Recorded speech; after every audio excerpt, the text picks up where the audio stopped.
Welcome to Lobster Magnet Review, the channel, the review. I'm here with my buddy Goro Gregoro. We just finished watching My Hero Academia Season 2, Episode 11, and this was a pretty damn good fucking episode. I was pleased. Obviously, it wasn't as good as the last episode, but I don't think, there was any way it could have. But, did a great job in terms of, like, moving things really good forward at a great clip and pace, and building hype for the next arc. Yeah, I like the transition they're slowly making towards this next arc. It's um sorry, my mic is sound is cutting out here and there. I feel like I need to get new headphones at some point. But yeah, this hero killer guy Stain is seems really interesting. I'm hoping like this is gonna be like the thing that uh, slaps the kids back into reality. We're like, oh shit, now this super hype tournament arc's over. It's gonna be like, we got actually a real killer on loose who's actually killing people, and kids stop like celebrating your stupid tournament stuff and go out and help hunt this killer down and stuff. Well, I do love. That's one thing. I don't know. There's this guy called the Pedantic Romantic who did a really good video talking about how like My Hero Academia made him cry, and the fact that like, you know, and he also pointed out I need to research this on my own, but the mangaka apparently talked about like his previous failed series, and that when he was doing My Hero Academia, he just like tried to pour in all the things he loved, and that sort of like positive energy is like kind of like what infuses the series. Its sense of sincerity, earnestness, and that's sort of like kind of like what's lifting it up. So when he does decide to go like dark and shift that tone, because My Hero Academia is a happy world filled with heroes and people who are trying to do their very best, but just trying to struggle so hard to take themselves beyond their limits to sometimes disastrous results. That when the tone does shift, it does make things seem very, very much darker than they are. And his original artwork does a really great job of like he's good at making those big heroes. He's also making really villainous, dangerous, scary looking characters. Yeah, And and I sort of really love the tonal shift of like Ida getting the call and it's like, your brother, something happened to him. And I think that's kind of like really relatable in terms of like getting a tragic thing. yeah, it's like it shows like the whole tonal shift of like, oh, we're in this. I mean, everyone's taking the tournament arc sort of seriously, and then we But have like something completely different, like, oh, mother, what is it? I'm sorry, I failed in the tournament. She's like, no, that's not fucking important. yeah, Your brothers might be dead. yeah, the tournament arc is great in the sense that the tournament arc has no stakes.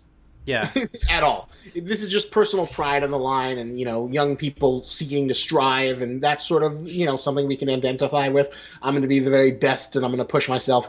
But there's no stakes. there's some stakes. It's like in terms of like their future for a job and as a hero. Oh yeah, I guess a little bit in terms of like getting drafted and putting on a good performance. Right.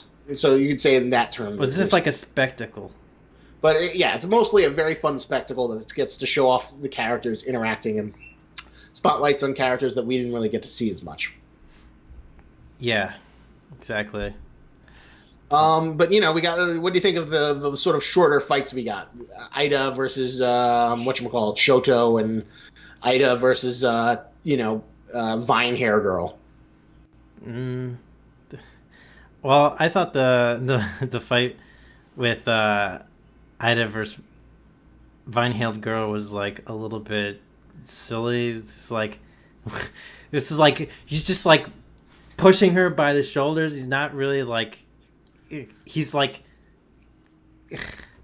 it seems like he's doing it really delicately. He's like trying to push her out of He's bounds. a very honorable, honest guy. He doesn't want to like pick her up. He doesn't want to invade her personal space, even though it's a fight. He is it is very much in character, I guess, with him, but it was definitely a moment of like, even in the manga, it was like, I don't want to spend much time on this. Here's three panels. It's over. yeah. I think the main attraction fight was Fire Ice Guy versus speed guy, where he had to land a blow with his kick and stuff, but that was sort of neat. But it was still a short fight. Is wasn't the highlight, I feel like, in terms of this episode. Well, it had a few more like story beats in the sense that like a speed guy, Ida, gets the drop on him and he catches Shoto off guard, so it feels like he has the advantage and maybe he can actually win against this unbalanced fight. But Shoto's still more talented and he ices him up. Yeah, well, I guess it's sort of shifting the focus now to Ida in some way. That's his name, right? Yeah, Ida. Like my So grandma. so we're shifting the focus to Ida because his brother now is like he can't watch the tournament, and then we flash back to the brother. He's like hunting down the hero killer, and then he gets slashed up by the hero killer. We don't know what's going to happen to him. He might be dead. So you want to hear something really fun? What? So there's, I don't know, maybe at some point we might do reviews of this, but there's this spin-off manga that's really cute called My Hero Academia Illegals. And basically, like, it's from the assistant of, like, one of the guys who worked with the main guy, Kohi, I'm not going to butcher his name, but My Hero Academia, the main writer, one of his assistants does this spin-off called My Hero Academia Illegals. And basically it's about, like, three people who are vigilantes. They're not pro-heroes. They haven't gotten their certification, so... Oh, I see. So they're illegals, and there's this one chapter I really love. The artwork isn't as strong as My Hero Academia, but it's a great example in terms of like how to link something up with the main series and make it feel more connected versus some other spin-offs we've seen. Cough, cough. Doesn't he need like permission from the main artist or author of the series in order to do Well, it's something officially like that? licensed. It's like published in like a Jump offshoot. So it's like within the family. It's 100%. Not like an illegal offshoot. It's not like he's doing it in his free time. Okay. So basically, there's this really cute chapter where like the main guy who kind of has a shitty quirk, but still dreams of being a hero, an illegal hero, meets up with Ida's brother who's in the wild doing super heroics, and he almost gets recruited by him. But then he's like, "I see you've got your," and they had like this really nice conversation. They like take morning runs with each other. It's this really sweet little thing where it's like he's supportive as like a better pro hero, and he like comes to respect the shitty main guy and his shitty quirk, and gives him some advice about how he can possibly utilize his quirk better. And this is like this really sweet camaraderie between the two, and he even like says like, "Hey, maybe you could be a pro hero of my agency. You could support me as a sidekick." And but then he says like, "You know what? You don't need to join my agency. I see you have people who work with you on your own, and that's great enough." And it's kind of sad, but kind of sweet at the same time. And obviously because of the timeline, it takes place before the events of My Hero Academia, given the I fact see. of what we just saw happen to his brother. Yeah, it looks like he's gonna be dead at this point. Well, you'll see. So, all I'll say is like bad shit has happened, bad dramatic shit that is not good. I mean, if the guy is called Hero Killer, I mean, I assume he's out to kill the heroes. Yeah, obviously nothing good happens to this poor guy. So now this chapter, which was like, not only does it feel connected in the more universe, and also like gives us a little bit more background on a character, who we don't really see that much of, and kind of makes his fate all the more tragic. Yeah, yeah. But I felt pretty sorry for what's his name, Speed guy. Ida, Ida. Yes. don't forget his name. He I'm has so the same bad name at as my names. grandma. I'm sorry. That's Your why same name as your grandma, Yes, my grandma is also Ida. Ida. Although who knows? Maybe his name is pronounced. Is she a speed demon? Maybe it's pronounced Ida in Japanese, or the romanticization of the kanji. But for me, it'll always be Ida. Okay. Well, Ida. I felt sorry for him because one, his brother couldn't watch the thing, and two, he got that call after he was defeated. Yeah. That's like a shitty gut punch. That's like a shitty as punch as you can have. Like familial tragedy followed by the fact that he lost the competition, Yeah. and the brother who we admire so much is like incapacitated horribly. Yeah. Oh. or dead. Or dead. Yeah, yeah, yeah. But I think you might be onto something more since you've been reading the manga. So He could be dead. okay, He could be dead. That's what the hero killer means. That he's dead because he kills, and his mom did say he got him, so he could be dead. Bad shit went down. That's all that matters. okay. Um, but yeah, it's a great introduction to Stain. It casts a dark shadow over this thing. And what do you think of the other development? Recovery Girl saying like, "I'm not going to heal you anymore." I like that, and it shows like there's really significant adverse effects to using that power, and I really am enjoying that, and it shows like I guess those are going to be permanent scars on his hand. Like Yeah, yeah, yeah. They don't go away. that's really horrific. Actually, it's like how can he ever become a hero like that? Just That's a good question. That's a I, good I question. love I love how people in the audience were like also commenting like, "Wow, that fight was insane!" But how can he become a pro hero if he hurts himself all the time? Yeah. You can't be a great hero if you're like double breaking your fingers. And what was that thing? His bone fragments are in his joints. I have to perform surgery. I have to remove the bone fragments. His arm will never be the same again. Yeah, Ouch. yeah. And his hand is just becoming mutilated, and that's what unites him with with All Might, and also sort of makes All Might kind of a bad teacher in the sense that like he's basically kind of guilt tripping Midora Deku into like mutilating his body. Uh, I mean, he sort of understands Medora. He told Medora the risks, um and Medora accepted them. So he's like sort of giving Medora the opportunity to learn from his own mistakes and stuff. I guess Well, I that don't see it as like so bad being a teacher. It's just like you know what I'm gonna let you. I'm not gonna say uh, don't push yourself because you have to push yourself with this power. You have to push yourself with this, and you have to learn the hard way in order to handle it. Yeah, yeah. Well, there's some truth to that.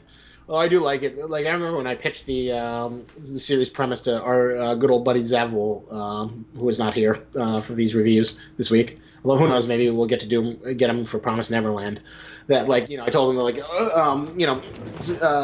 whole premise of the series, and then he says, oh, so he basically becomes Batman and has to like get superpowers. No, he gets a superpower, but the big disadvantage is that his superpower like mangles and fucks up his body horribly. What did you have to say to that? Um, I didn't really react because I was like trying to like because I don't know to me like I think that like the reaction of like his arm and leg flailing horribly as he like falls from the sky is like good enough that I don't want to spoil it. So I didn't quite give that away, but who knows? Maybe someday we'll be able to get him on the My Hero Academia hype train. Um, but I do like the lasting consequence in terms of like how the hell is he gonna actually be able to do this if he keeps on mutilating his body every time? Yeah, that is the $1 million question.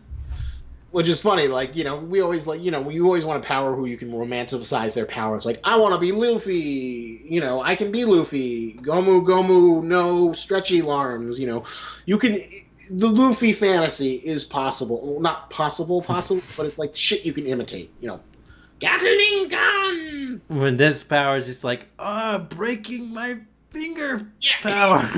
exactly. There's Naruto fantasy. Oh my god, Kagebushin no Jutsu, or the Bleach fantasy, Bang Kai versus the My Hero Academia fantasy. Oh God, my finger! It's so horrible. I wonder if It's there's so gonna be like serious cosplayers who like ever try and attempt that. Like they'll break their fingers in public. Just be like, "Ah." like break it like that. Just like well. show that they use Unfortunately, it. breaking your finger in real life doesn't really have any consequences or superpowers, and like there's engineering technology that can like. So I don't think we'll see that, but I would love to see like a bloodstained Deku cosplayer who's just like has like the purple hands of like his disfigured fingers. Yeah, I would love that too. I wonder how to do something like that. Maybe just like purple glove, finger gloves or something. I think you need like some makeup or something to like really sell it, like Oh just yeah, probably. dark purple makeup to like really make it like feel apparent. So Greg, what would you give this episode as a rating? I'd give it a. Eh, I give it an 8. I'd say 8.5. I think I was pleased to see how much material they covered, and I like the juggling of all the balls of between finishing up the fights in the tournament, even though they're not the great fights. Well, also juxtaposing the development with Deku, the consequences of using One for All, which I is something I really like in the series, and also introducing a new element, good old hero killer Stain. Yeah, I think the introduction to Stain and his connection to Ida, Ida's family was the strongest part of this episode. I didn't really like it all the fights that much. They were cute. Oh yeah, and there's also Bakugo versus like hardening guy. We completely forgot about that, which was decently well done. Not super engaging as fights go. Yeah, I mean these fights seem like kind of like flash of the pan kind of. It's definitely like let's in the manga they were the exact same thing. They were sort of like let's get through this shit so we can get to like the main event and end this and move it on. Yeah, exactly. And well, I guess the next fight, I think the final one is going to be interesting. Did we see? Yeah, we saw. Did we see Dark Shadow? Yeah, we saw that this chapter. We saw Dark Shadow versus the bird guy versus Bakugo. Yep, we're up to the finals now. Yeah. They like blazed through a lot of shit. Did you like that fight, Dark Shadow versus? It seemed a little bit quick. Like sometimes these fights seem just a little bit too whatchamacallit. Well, they don't have like a lot of great choreography. Like this guy does this, and then this guy does this, and then this is a really awesome, and this is the super hype emotional moment. They're not super well thought out. Like they don't. Doesn't feel like there was like a lot of strategy or something like Naruto, for instance, would have like way more tactics and stuff like that. Like thought process. Like even a quick fight in Naruto, like the sound guy versus Choji, like the final fight, like even that, like Choji gets in his meatball and he rolls around, then the sound guy hits him and he says, "Oh, your body is like 95% water and that conducts sound into your eardrum, and that's why I win." And it's like, this was like a pretty nothing fight, but the sound guy at least looks like he was using some sort of greater form of strategy, and he told us this neat little scientific fact, which makes the world feel a little bit more in depth and realized. Yeah. Yeah, exactly. I'm trying to figure out the right word I want to use to describe these fights. It's just, it's escaping me right now. It's not cliche. It's not inconsequential or not dramatic. Not tacky. Not tacky. Not. God, I don't know. Just simple. Yeah, they are. You're right. They are. That's actually a really good word. They're very simple. I mean, simple's not the word I was thinking of, but it's just like simple's close enough. I'm gonna explode at you until your bird shadow is away. Haha, you surrender. I'm gonna push you out of the arena. Yeah, they are very simple, except for like the sort of like bigger, flashier ones. Exactly. But still, I think this is a fun arc. It's like it feels like this is where My Hero Academia is really coming into its own as a series, and like the fandom is exploding. Yeah. And like Stain's design, based on Ninja Turtles, right? Well, yeah, it's based on the old, Mirage Kevin Eastman days of Ninja Turtles. He's got like the no nose, he's got the headband, he's got all the swords and katanas. Stain's a fun character. I think they're going to do him justice, and I think after so much, hero talk, now that the series is going to like transition back into having more direct antagonists, I'm looking forward to the tonal shift and how it's handled in the anime as well. It was done really well in the manga. Okay. But yeah, so 8.5 out of me, and you gave it an 8 or 7.5. About an 8, yeah. So, continuing a strong season. Good anime. Makes me happy. Today was a good day. A lot of good stuff to watch. A lot of good anime, good stuff. All right, so thank you for watching this video. Like, comment, validate me. I don't have anything to shill at you at this moment. I don't know. Spoons are pretty awesome. Don't mention Loot Crate. Loot Spoon. Get Loot Spoon. You directly. Get tons of free spoons. Who knows? Have you ever heard of Harry's? It's like the shaving or Dollar Shave Club. It seems like every stupid thing that's like minor and inconsequential, everyone has an internet business where they send you, here are razors every month. Oh, Dollar Razor Club, Dollar Razors. You can only buy for $1. Be a part of this service because razors are a thing, and we're gonna make a spoon. Loot Spoon! Get marble spoons, DC spoons, metal spoons, gold spoons. Join our premium club for the greatest spoons ever sent you. Okay. Yeah. Who knows? Someday we'll be able to show something. But anyway, thanks for watching the video. Hopefully you see the next one. Watch my my video about All Might that I just published like a few hours ago. It's a really good video. I recommend that if you guys like My Hero Academia. My next little essay video is going to be about One Piece's pudding. Technically, the script isn't by me; it's by my good buddy Zavul. So hopefully you guys like it, and I'll do a vocal performance to do his script justice. All right, guys. So we'll see you until then. Take it easy. Bye-bye.